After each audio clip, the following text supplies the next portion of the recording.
So since I stopped doing retail dropshipping, and I have already said that, made a video about it, what are 3 things that I see promise in, or 3 business models that I see promise in moving forward in the future in e-commerce? Well, be sure to smash the like button, because in this video I'm going to talk about exactly that. But before I do so, I'm going to shamelessly plug my Instagram, because my new Instagram, because my old one got banned at about 90,000 followers. So now I'm back down to, at the time of recording this, in the 200s. Actually, I think it's, I'm kind of taking it as a way to build my Instagram again from scratch and kind of just show that you can do it, but it does kind of suck. So if you have any questions, ask them on my Instagram, and be sure to follow it as well, because let's get it back up to its former peak of glory. So let's get into 3 business models that I see a lot of potential in, or just still further potential in, that it's already been doing well.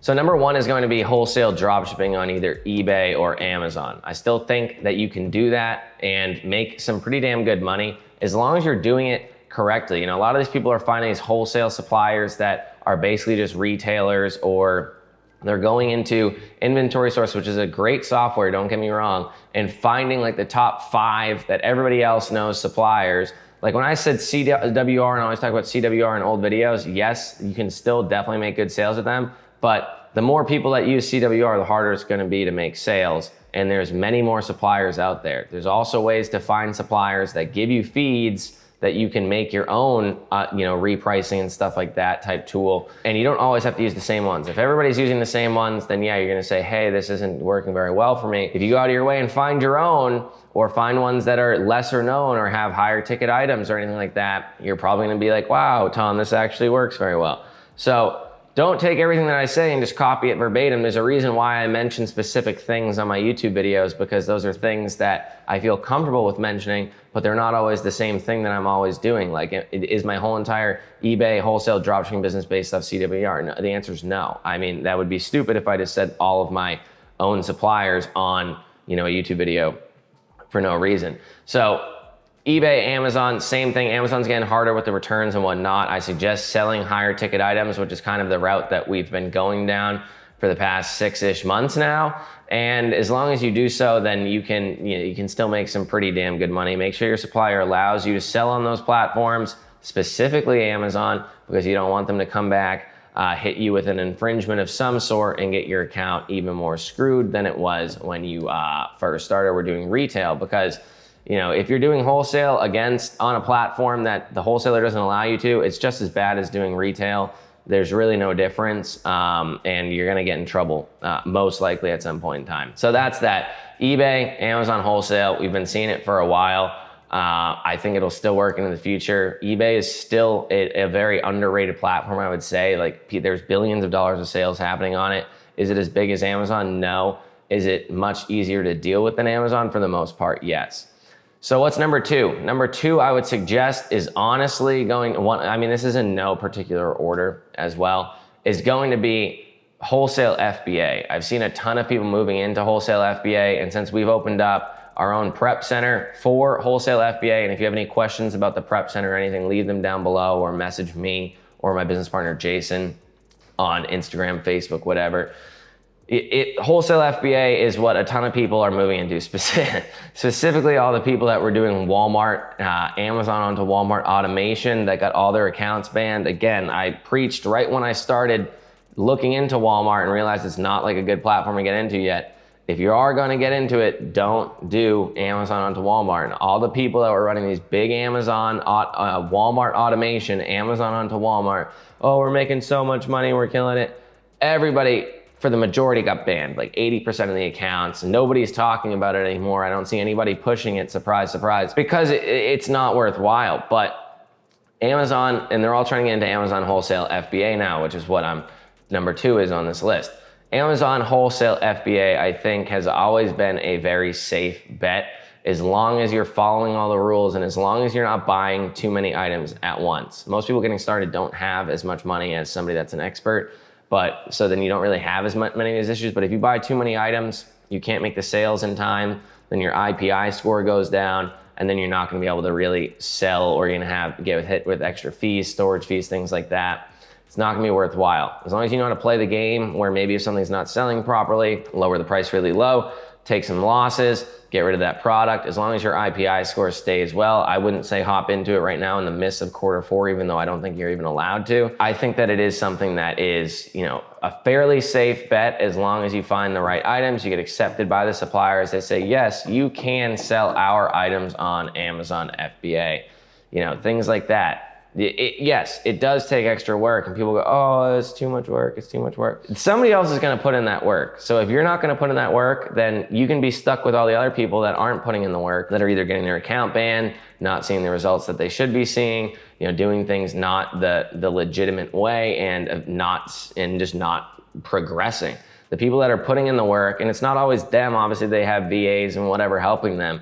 They're the ones that are getting the agreements. Does it suck to find suppliers right off the bat? Yes. But once you start becoming like an expert in your niche or something like that, you're gonna realize, oh, this supplier is good because of this and this. And then once you get, if you're going like a niche route, once you get accepted by one supplier in that niche, now other suppliers in that niche are more likely to accept you because they're like, oh, he's already accepted by this one. He's already accepted by this one. Once you put in the initial work, you get your few base suppliers down, it's easier and easier and easier. Sometimes they'll ask, oh, what are your other references, or what other suppliers are you accepted by? If you don't have a lot, yes, you eventually, in the beginning you might get accepted by some bad ones, but then you can use those as examples as to why you should be getting accepted by better ones, and then move up. You do the work and you move up. But if you don't, then you'll always stay down at the bottom and it won't be good. So wholesale FBA, you're using your money, you're buying bulk, you're sending it into Amazon, well, into a prep center first. If you need a prep center, we have one. And then at that point in time, you're sending it into Amazon, they're selling, hopefully you picked good items. Don't pick anything that's selling, like maybe one software is saying like 20 times a month, maybe the other one's saying like 40 and the other one's saying 10, and there's like 10 people on that listing. Yeah, at that point, go for the higher ticket, the faster moving products. I remember when I was doing it, some of the items are selling thousands of times a month. People are gonna sell out, and then eventually your items will sell. There's no doubt in that. There's doubt in the ones that could maybe possibly move 40, but some most likely are only moving like 20 units a month, and there's like 10 people on it. There's no point in selling those items. They're not gonna move very quickly. So that's number 2. Number 3, like I have been talking about, is going to be wholesale, high ticket, Shopify dropshipping. What are the reasons why? You can control pretty much everything. Can Shopify take away your store? Yes, they can. Does this have to be on Shopify? No, it doesn't have to. You can do it on BigCommerce. You could host your own thing, WooCommerce, WordPress, whatever. It doesn't really matter. They all have plugins for running ads, and you can run ads. It does not have to be Shopify. It doesn't. But I don't know why. Shopify is just a big buzzword, let's be honest. They're easy to use, but I've looked into BigCommerce as well. It's really no different. I'm gonna drink out of my nice floral mug here. So basically just high ticket items. Why? Because if you make a sale on a $3,000 item, say you're making 20% profit, you're making $600, I believe. Yeah, $600 on a $3,000 item. If you're running ads, say your conversion rate on your website is 1%, and each click that you're paying for is $1. So that means you have to spend 1%. So every 100 people that go to your website, you'll sell one item. And every one person that comes to your website, every click is $1. So that's $100 to make one sale. If you make $600 on that sale, you spent $100, now you made $500 profit altogether. Good. Say you're $1 per click and the item's only $2,000 and it's $20 profit. That's $400, 20% profit. That's $400 profit, $100 in spend, that's only $300 profit.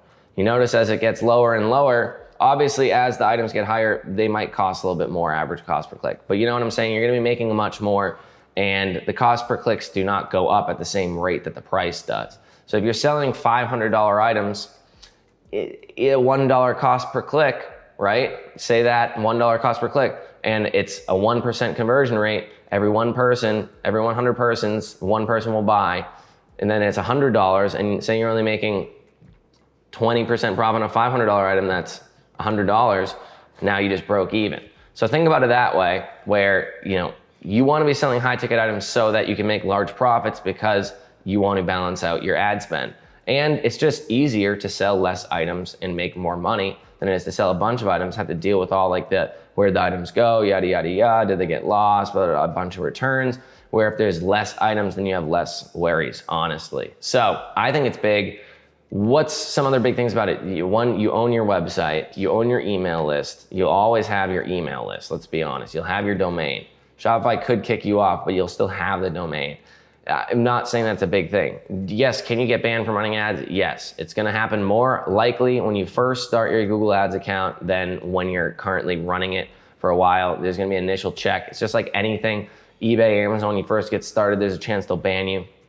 Things like that. Once you make it, you're good. You should be fine. I'm not saying that you won't get banned. It does happen. It's much more, I think, safe than if you're just selling retail onto Amazon. It's too risky. It's too risky. And you can sell this off in the future. You can move forward. You can sell it off in the future. You can get it up to a certain point of proficiency, specifically if it's niched. You have this targeted email list of niche people that bought from you or gave you their email because of your niche. And then you say, hey, I have these 15, 20 suppliers in this niche. I've gotten accepted by all of them. I've been running ads at these ones. These are the good ones. These are the bad ones. We've made this relationship over this last year. Here's the sales. Here's the profit. And do you want to buy it? And it's much more likely that you're going to sell either a wholesale, any form of a Shopify store or an Amazon FBA store than you are going to sell a Walmart onto eBay dropshipping store. And that's what I've been trying to preach for the last 4 to 5 months. So those are the 3 things that I think have the most future potential or things moving forward in the future.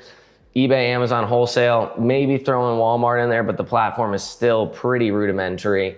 Facebook's been all over the place. I don't really know what the hell's going on with Facebook, let's be honest. I don't think anybody does. Number 2 is going to be FBA, Amazon wholesale FBA, get agreements with the manufacturers, get them on into Amazon FBA, sell those items. Number 3 is going to be Shopify, high ticket wholesale dropshipping, get agreements with the manufacturers, get those items on your website, run Google ads, shopping ads at them, or text ads, and then you're good to go from there. So hopefully this was helpful. Hopefully this gave some insight as to where I plan on going. Again, I've called myself Ecom Tom. It wasn't Dropshipping Tom. It's still dropshipping, but it wasn't eBay retail dropshipping Tom like I started off with in 2017. As I've matured, as I've gone through the gauntlet on so many things in business, getting my everything banned and back and banned, except I've never been banned on Amazon. Banned on eBay recently, like less than a year ago, got that back. Banned on Facebook for running ads, banned on Facebook for Marketplace, gets that back. I mean, you see it, it gets tiring. You see the people come in, churn and burn, make a bunch of money, and then burn themselves out or quit or get banned. I don't want that anymore. I want something long-term sustainable that I don't have to always be changing my methods and my paths, and something I can build off of and not have to worry as much. If it means putting in much more work up front, I'm game, because I've already put in a bunch of work to then have, retail dropshipping stores that have a bunch of thousands of reviews that what are you gonna do with them afterwards on eBay? Nothing. So that's that. Hopefully this video was helpful. Check out my new Instagram, ecomtom, at ecomtom. It'll be down below, pinned comment in the description. Follow it. If you have any questions, ask them there, answer every single one. If you like this video, be sure to smash the like button, subscribe if you haven't already. Hit the bell notification to get notified every single time I drop a video like this. Thank you, and I will see you in the next one.